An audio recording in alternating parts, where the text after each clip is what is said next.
Terence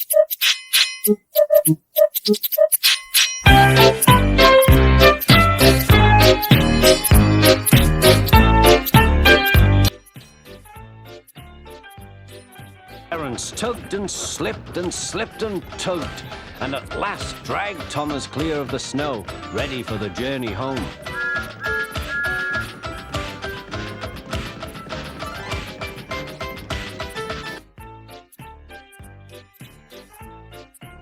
And chased on after Thomas again.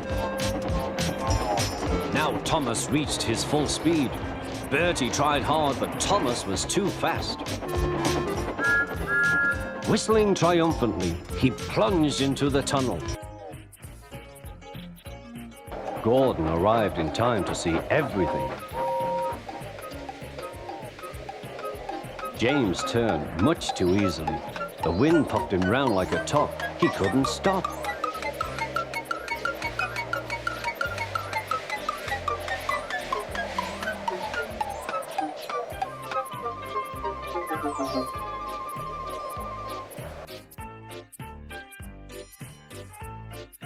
Gordon, James and Henry were cold, lonely and miserable. They wished now they hadn't been so silly.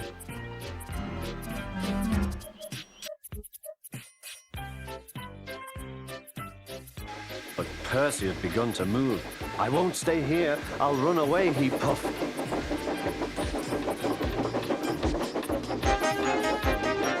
He went straight through Edward's station and was so frightened that he ran right up Gordon's hill without stopping.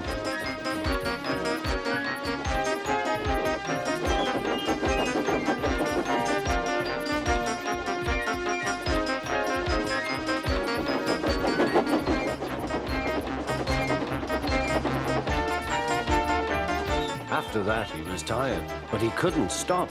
He had no driver to shut off steam and apply the brakes.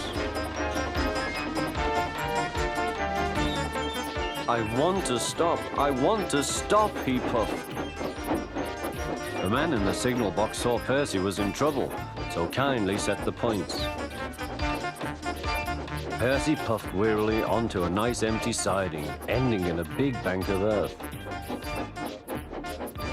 He was too tired now to care where he went. "I want to stop, I want to stop, I have stopped." "Where have you been, lazy bones?" asked Henry. "Oh, I can't wait for dawdling tank engines like you. Goodbye."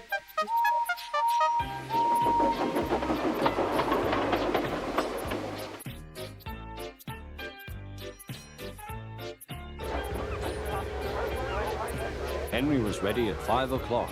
There was snow and frost. Men hustled and shouted, loading the vans with crates of fish. The last door banged, the guard showed his green lamp. The flying kipper was ready to go.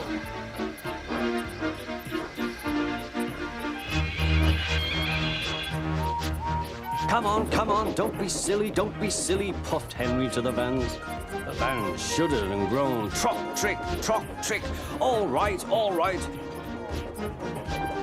That is better, puffed Henry.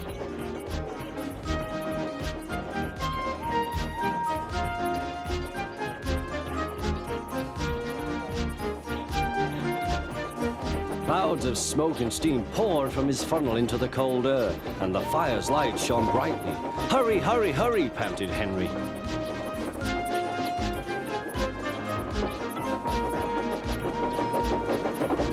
They were going well. The light grew better.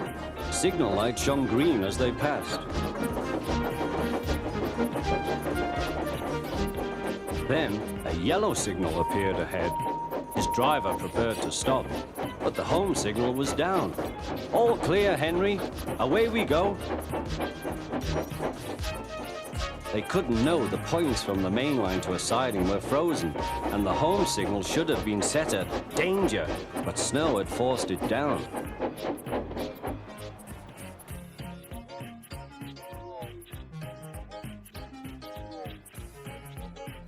They could see the boys, and they all had stones. "Are you ready, Henry?" said his driver. "Sneeze hard when I tell you." "Now," he said. "Achoo, shoo!"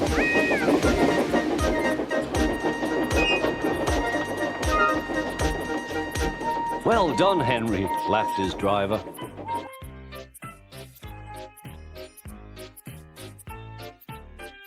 Come on, Grandfather, cried the children. Do look at this engine.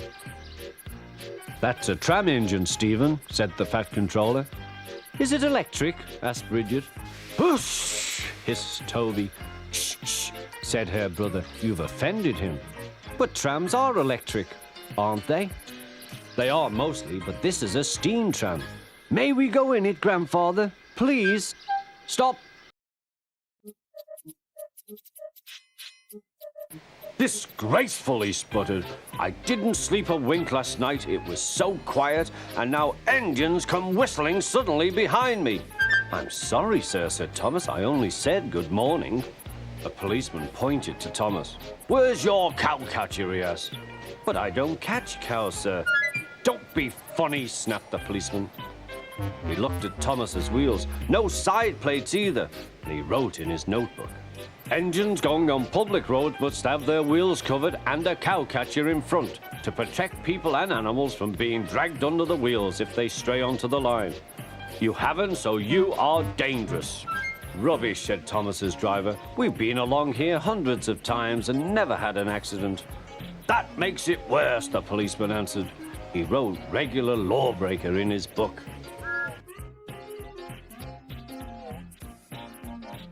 Wait, James, wait, said the driver, but James wouldn't wait. He was too busy thinking what he would say to Toby when they next met. The truck's chance had come. Hurrah, hurrah, they laughed, and banging their buffers, they pushed him down the hill. On, yelled the trucks. I've got to stop, I've got to stop, groaned James.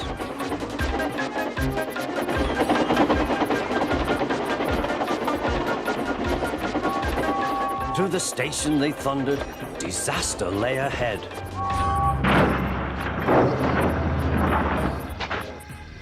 Something sticky splashed all over James. He had run into 2 tar wagons and was black from smoke box to cab. He was more dirty than hurt, but the tar wagons and some trucks were all to pieces.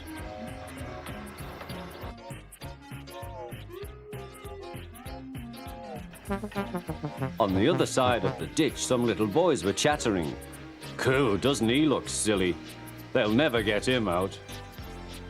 They began to sing. Silly old Gordon fell in a ditch, fell in a ditch, fell in a ditch. Silly old Gordon fell in a ditch, all on a Monday morning.